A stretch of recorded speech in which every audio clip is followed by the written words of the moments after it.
On our last episode, we began looking at one of the most popular arguments for Islam. In fact, in our time, it is the most popular argument that Muslims use to try to show that Islam is true. So, as we saw last time, when we look at the Quran, so when we look at the arguments that are laid down in the Quran for Islam, they're very strange arguments. You have what I've called the argument from literary excellence, which is basically the Quran is so wonderful and masterful in its eloquence that it must be the Word of God, which is, I'm just going to say it, it's one of the worst arguments ever offered for anything ever. Again, that would be like saying that Mozart's music is so wonderful that it must be the music of God. It's like saying that Eminem's raps are so good that they must come from God, or the plays of William Shakespeare are so good that they must come from God. That's the sort of thing that the Quran is saying, and beyond that, we know that it's just not true. This is a very, very unimpressive book, and let me give you an example, just to give you an idea of how odd this argument is. I'll go ahead and read an entire chapter of the Quran. You can turn to the end and look at some of the short ones. But let's look at one. Chapter 109 of the Quran. Say, O ye that reject faith, I worship not that which ye worship, nor will ye worship that which I worship. And I will not worship that which ye have been wont to worship, nor will ye worship that which I worship. To you be your way, and to me be mine. The claim of the Quran is that is so amazing and wonderful, it must come from God. It couldn't have come from a human being. And here Muslims will say, well, in the Arabic, but that doesn't change the argument. What is that chapter in Arabic? It's just a series of words put into a certain order to convey some kind of meaning. The problem with this argument is human beings can put words in any order. There's no order of words that a human being could not put those words into. So it's a silly argument to say only God could put these words in this order, and yet that's the main argument of the Quran. That is the main argument that the Quran uses to show that it comes from God. Again, worst argument, one of the worst arguments ever offered for anything ever. That's one of the arguments of the Quran. The other main argument that Muhammad used was the argument from biblical prophecy, that there are biblical prophecies which point to him. The problem here, of course, is that according to the Bible, Jesus died on the cross for sins, rose from the dead, and claimed to be divine. And that completely contradicts the message of Islam. Islam says Jesus didn't die on the cross, he didn't rise from the dead, and he never claimed to be divine. So how would Muhammad point to the Bible as some sort of confirmation when the Bible completely contradicts the message of Islam? According to the Bible, Muhammad is a false prophet. Anyone who rejects the gospel or presents a different gospel is a false prophet. So how can Muhammad point to a book and say, that's the book that shows that I'm a prophet, when if we actually go to that book, he turns out to be a false prophet? So these are the sorts of arguments you're dealing with if you go to the Quran. And it's no coincidence that Muhammad's teachings, while they spread among the pagans, weren't nearly as popular among people who actually knew the Bible, because they never would have fallen, or you would have to not know much about the Bible in order to fall for that. So there are Christians and Jews who fall for that argument, but they're certainly not people who know very much about what the Bible says. And even the argument from literary excellence, Muhammad won very few followers using this argument. You say, well, how did Muhammad get so many followers? That's when his argument changed to, hey, join me and we'll go split up the spoils of war. We'll seize property, and we'll take women captives as our sex slaves. And if you die, you get virgins in paradise. That's when Muhammad's message started spreading very rapidly. Before that, he was winning followers here and there, but certainly wasn't very popular. So the arguments that Muhammad used to show that Islam is true just weren't persuasive. He started winning the followers through force, by the sword, by winning spoils of war. That's when he had these sort of mass conversions. So it's no surprise that Muslims today are trying to go in a different direction with their arguments. And the direction that we talked about last time is that Muslims are claiming that Islam is confirmed by science, that science confirms Islam, that Muhammad knew things that were centuries ahead of his time, that no one could have possibly known back then. And so the only explanation for how Muhammad knew these things is that God told him. And since God is telling him these things, then Muhammad must be a prophet and Islam must be the truth. Now, I've never met anyone who bought this argument, who accepted this argument after carefully studying what Islam actually teaches about science. And I think the reason that is because the Quran is a scientific catastrophe. It's a disaster. Last time we looked at Muhammad's claims about the universe. And at the end we sort of put together an outline, but here's an outline of Muhammad's universe. This is the universe according to the Quran and the greatest interpreter of the Quran, who is Muhammad himself. And what we have, this is the universe. There are 7 earths. All of them are flat. They're stacked on top of each other like pancakes, except there's a long distance in between each one. So there's space in between each of these flat earths that are, really huge. Out on the edge of the top earth, that's our earth, is a pool where the sun sets. The sun sets in this pool. There are also 7 heavens above the earths that are like domes that will fall on us if Allah doesn't hold them up. In the lowest heaven, so the lowest dome, this is where the stars are, but stars are missiles that God uses to hurl at demons when they try to sneak into heaven to listen to something. And all of this is sandwiched in between a giant fish and 8 giant goats, each goat which is as tall as one of the heavens. This is the most absurd view of the universe anyone could possibly come up with, and that's what the Quran and Muhammad's companions taught about the universe. So if science somehow confirms Islam, where is the confirmation? Where does Muhammad make a statement that he couldn't have known? Anytime he speaks of something that ordinary people wouldn't have known, he gets it wrong. He gets it wrong every single time. So how does this confirm it? But we only looked at one issue last time. That's Muhammad's view of the universe. Right now we're going to take things in a different direction and look at Muhammad's view of human reproduction, because we have statements in the Quran, we have statements in the Hadith. Muhammad's going to tell us a lot about human reproduction, how the entire process of human reproduction. Let's take a look. Chapter 86, verses 5 through 7 of the Quran. We read, "Now let man but think from what he is created. He is created from a drop emitted, proceedings from between the backbone and the ribs." Here he's talking about a drop of semen or sperm. He says, let man think what he is created from. He is created from a drop emitted, so a drop of sperm emitted, proceeding from between the backbone and the ribs. According to Muhammad, semen is formed between the backbone and the ribs. So between your back, the backbone, your spine, and your ribs. That's in this area. Is this where semen is formed? No, it's not. That's not the job that's going on anywhere in here, right? So now Muhammad didn't know this. He thinks this is where semen is formed and then it eventually comes out. But that's just totally wrong. So even here on the first step of semen production, Muhammad's getting it wrong. Let's see what else he says. Sahih Muslim number 608. Man's discharge, sperm, is thick and white, and the discharge of a woman is thin and yellow. So notice, women have a kind of sperm too, and man's discharge is thick and white, and the discharge of women is thin and yellow. So there's a difference between them. Now, that's just false. If he's talking about human reproduction here. Women don't have anything that's like semen or sperm. Women have an egg, an ovum, and so they're very, very different. It's not a thin yellow fluid. So Muhammad's getting the most basic elements of human reproduction. He's getting them wrong. But let's go further. Sahih Muslim number 3328. Salama said, "O Allah's apostle, Allah does not refrain from saying the truth. Is it obligatory for a woman to take a bath after she gets nocturnal discharge?" So a wet dream, as men get.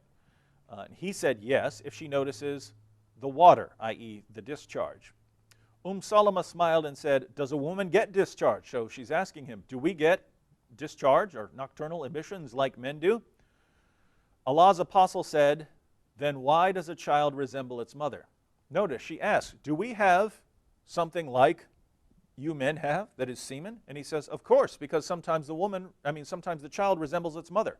So you must have a discharge that's similar to the semen in a man, because sometimes a child resembles its mother rather than its father. So we know why a child resembles its father. It's got something to do with what the man is doing. So obviously women are the same, and they're not. They're not. Because Muhammad is relating all of this to some sort of nocturnal emissions that's, again, like what most people would call a wet dream. Men have that, women don't, right? Because women don't have that sort of thing. They have an egg, an ovum. So Muhammad, once again, is getting everything wrong. Sahih Muslim, number 3329. Allah's apostle said, Gabriel has just now told me of the answers. So someone asked Muhammad 3 questions. And he said that, only a prophet could know the answer to these questions. And one of them was about why a child resembles the father's family sometimes, and why the child resembles the mother's family sometimes. And Muhammad he claims that he got the answer from the angel Gabriel. He says, as for the resemblance of a child to its parents, if a man has sexual intercourse with his wife and gets discharged first, the child will resemble the father. And if the woman gets discharged first, the child will resemble her. On that, Abdullah bin Salam said, I testify that you are the apostle of Allah. Now think about this. One, Muhammad believes that there is, men get a discharge, so men have an orgasm and then there is a discharge. And he believes that women are the same. They have an orgasm and then they release their fluid, which is similar to semen, except the semen of a man is thick and white and the semen of a woman is thin and yellow. And whoever has the discharge first, that's who the child will resemble. If you've taken any sort of biology class, you know how absurd that is. The woman's egg is not like that. She's not having sex and then the egg is released. The egg has already been released, right? The egg has been traveling a long time inside the woman, and when the man is releasing his discharge, the egg has already been traveling. So this is completely wrong, saying, oh, whichever parent has discharge first, that's who the child's going to resemble. This is nonsense. It's completely wrong. And notice, he's saying he got this from the angel Gabriel to prove that he is a prophet. And this man, who obviously knows nothing about human reproduction, says, I testify that you're a prophet. You couldn't have known this. And so what we have here is Muhammad would just seem to answer these questions, claim that he's getting them from the angel Gabriel, say them with complete confidence, and a bunch of people who are gullible and don't know any better are claiming that he's a prophet based on his amazing knowledge. But we find out that he's completely wrong. And so these people were converting based on nonsense, complete nonsense, that we now know is false. So my question for Muslims who want to tell us that Islam is the truth, what do you do now? These are the teachings that supposedly confirmed Muhammad as a prophet, and we now know that they are false. So if these are the things that were supposed to confirm Muhammad as a prophet, and they're wrong, why should we accept Muhammad? Especially when you say that we should accept Muhammad because of his amazing scientific insights, which are all wrong. I'm confused here. And it just sounds like there's a lot of deception going on from Muslims who actually know what Islam teaches. In other words, from your actual scholars who know what the Muslim sources say. When they say that Islam is, has all these scientific miracles, I think they're being deceptive, because if you've read this stuff, you know this is just nonsense. And so that's the scholarly types. They have to know that they're spouting nonsense if they've read this. And other than that, you have your average Muslim on the street who's never read any of this, who just thinks that Islam contains all these scientific miracles because that's what his leaders have told him. He's never actually examined the Quran, has never actually examined the Hadith, has just assumed that his leaders are telling him the truth when they're not. And then you're running out saying, oh, Islam is confirmed by science. Well, Muhammad's getting everything wrong. And the revelations that are supposedly coming from the angel Gabriel, think about that. Muhammad says he got that explanation, that whichever parent has the first discharge, that's who the child's going to resemble.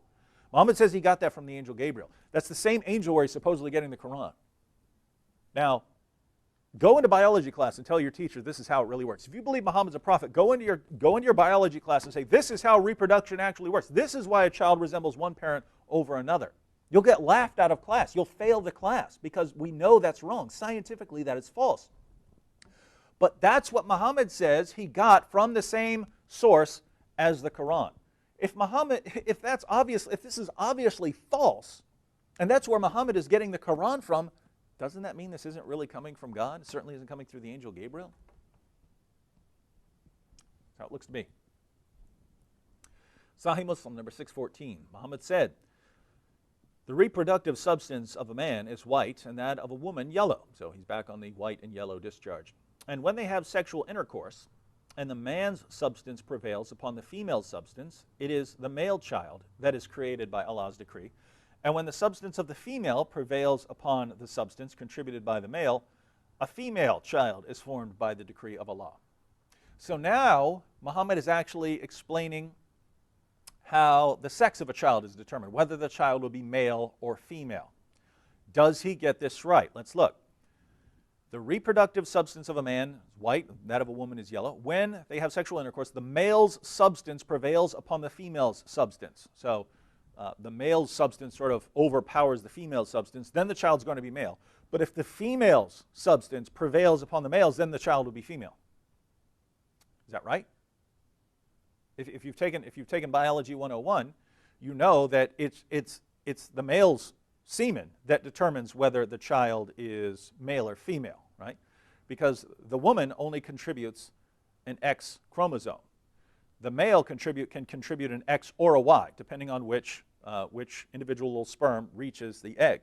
So it's the male's substance that determines the sex of the child, whether the sex is male or female. The egg doesn't determine that. So this is completely wrong. Muhammad is explaining why a child turns out male or female, and he gets it wrong. He thinks, oh, it's the woman, if her substance prevails, then it'll be a woman. It's not how it works. It's not how it works. It's a good guess. I can understand why he would think that, but it just turned out to be false. And yet, this is the prophet who is confirmed by his amazing scientific insights, which, again, are all wrong. Chapter 22, verse 5 of the Quran. Consider that we created you out of dust, then out of sperm, then out of a leech-like clot, then out of a morsel of flesh, partly formed and partly unformed, in order that we may manifest our power to you. So now we have a sort of sequence. Man is originally created out of dust, then is created out of sperm. So once a man is created, then new human beings are created through sperm. So we created you out of dust, then he gives us the sequence of embryonic development, the development after the sperm. It says, then out of sperm, then out of a leech-like clot. There's no clot involved here. There's no clot in the stages of embryological development. Then out of a morsel of flesh, partly formed and partly unformed, in order that we may manifest our power to you. Let's look at a couple more passages because he's going to explain what all of this means. Chapter 40, verse 67. It is he who has created you from dust, then from a sperm drop, then from a leech-like clot. Then does he get you out into the light as a child. So we have the sequence. A couple more. Chapter 23, verses 12 to 14. Man did we create from a quintessence of clay, so that's the original man. Then we placed him as a drop of sperm in a place of rest, firmly fixed. Then we made the sperm into a clot of congealed blood. So the sperm turns into a clot of blood. Is that true? No. It's not how it works.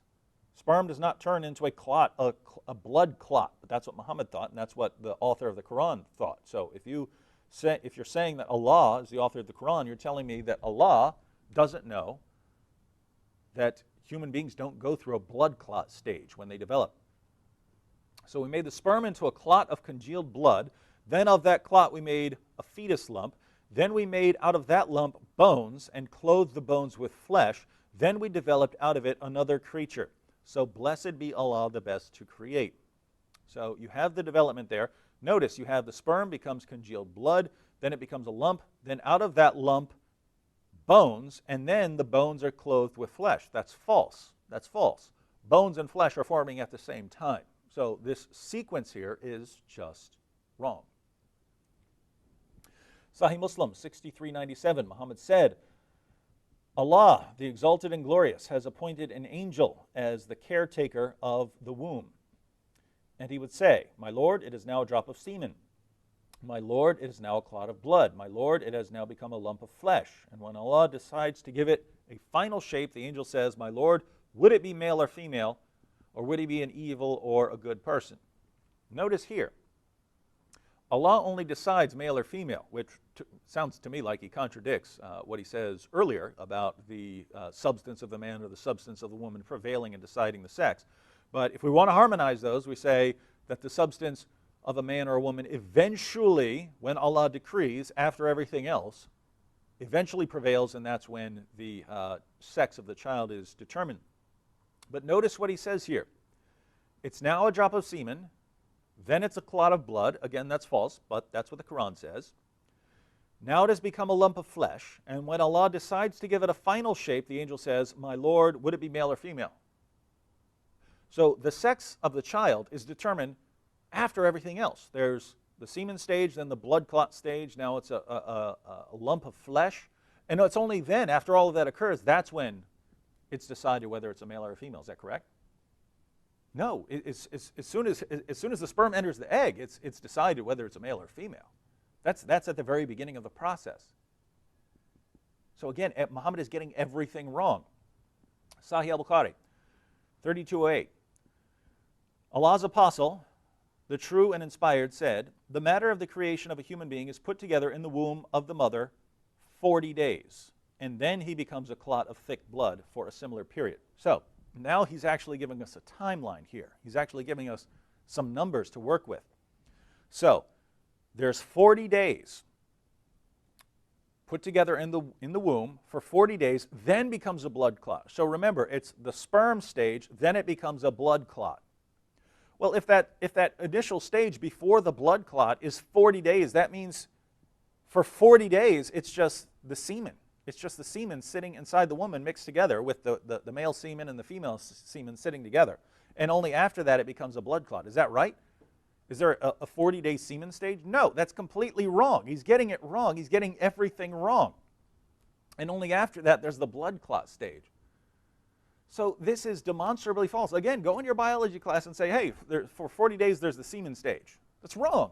It's wrong. You'll get laughed out of class. You will fail biology if you believe this. But so any of you Muslims out there, if you're going through biology or you're going through med school, what do? Your prophet got everything wrong. And this is what's supposed to confirm him as a prophet. So putting all of this together, right, just like we put together Muhammad's view of the universe, now we can put together Muhammad's view of reproduction. Muslims tell us it's Muhammad's amazing scientific insights in the Quran and the Hadith that show that Islam is true. Putting all of this together on Muhammad on human reproduction.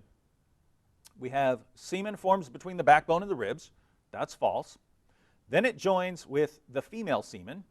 That's false. And whichever one is discharged first determines which parent the child will resemble. That's false. The child spends 40 days as a drop of sperm. That's false. Then the child spends another 40 days as a clot of blood. That's false. Then the child becomes a lump. That's false. Then the child becomes bones. That's false. Then the bones are wrapped with flesh. That's false. And after the final shape is determined, God finally decides whether the child will be male or female. That's false. The only thing Muhammad gets right here is that human reproduction has something to do with sex and it has something to do with semen. That's it. Everything else is wrong. He gets everything else wrong. So the only things that Muhammad gets right are the things that anyone could have told you. Everything else he gets wrong, and yet science somehow confirms Islam. So we've looked at Muhammad's view of human reproduction. We have a few minutes left, so let's look at one final topic in the area of science and Islam. We'll look at Muhammad on disease and personal hygiene. Muhammad's going to give us some insights on disease and personal hygiene. In the Quran, chapter 4, verse 3, says that Muslims can marry up to 4 women. in Surah 4, verse 24, and many other passages, we find that Muslims are allowed to take female captives and to have sex with them. So you have your 4 wives, and you have your captives that you captured when you went out in battle. You fought in a town. You took the women captive. Think about this. You can have female slaves, female captives, and your wives. I'm going to point this out. Monogamy is the best defense against the spread of sexually transmitted disease. The more people you're having sex with, the more you're going to spread disease. So you go and attack a town. You beat the town. You defeat the town. You take some captives for yourself. You don't know what diseases those women have, and you have sex with them. Now you've got the disease, and then you go back and you have sex with your 4 wives. Now all 4 wives have the disease. The other women have the disease. You have your wives. You're having your children, and they have children. Now the children have the disease. This is horrible. This is a horrible practice. And yet this is laid down in the Quran itself. But Muhammad also gave us plenty of teachings on personal hygiene and the spread of disease. Sunan Abu Dawud, number 67. I heard that the people asked the Prophet of Allah, water is brought for you from the well of Buddha. It is a well in which dead dogs, menstrual cloths, and excrement of people are thrown. The Messenger of Allah replied, verily, water is pure and is not defiled by anything. I think these people want to wash up with some water from a particular well, but it's not a well with clean water in it. It's a well that's used as a garbage dump. And so they say it is a well in which dead dogs, menstrual cloths, and excrement of humans is thrown. Muhammad, should we be using this water and rubbing it all over ourselves? Muhammad says, water is pure and is not defiled by anything. Is that true? Do you believe that? Use some water with dead animals and human waste thrown in it and use that and rub it all over your body? You think that's good? That's what your prophet says, if you're a Muslim. Do you believe him? I'd like to see you go and carry this out. Actually, I don't want to see you do this because you could die from following your prophet here. Sunan ibn Majah, number 520. It was narrated that Jabir ibn Abdullah said, we came to a pond in which there was a carcass of a donkey, so we refrained from using the water. No, notice, that's smart. You got a little pool of water here. You got a dead donkey floating in it. Don't drink that. Don't drink it. So we refrained from using the water until the Messenger of Allah came to us and said, water is not made impure by anything. Then we drank from it and gave it to our animals to drink, and we carried some with us. So we weren't going to drink that dead donkey water, but Muhammad came along and he said, it's fine, drink all the dead donkey water you want.